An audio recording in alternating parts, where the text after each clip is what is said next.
So what's up mga tropa dyan, dito tayo ngayon sa bansang Finland, no? Kasama natin si Boy Henry Boy.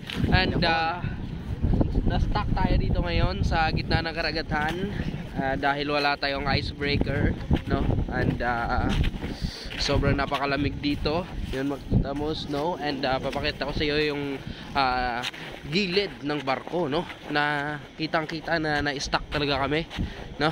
Pero mga after 6 hours makapuerto na kami niyan.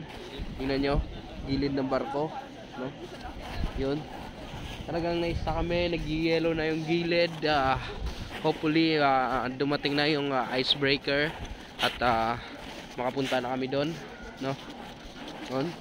Dito kami ngayon. Sobrang hindi pa kami nasa puerto, guys.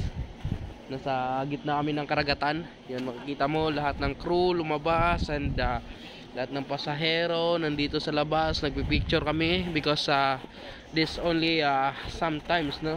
This happens only sometimes because yun, unexpected naman to. Dapat kagabi pa kami dumating, no?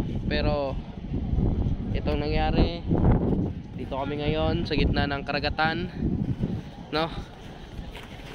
Yun, kita mo maraming mga tao kasi nag-enjoy sila lumabas dito kasi minsan lang ito mangyari sa gitna ng karagatan.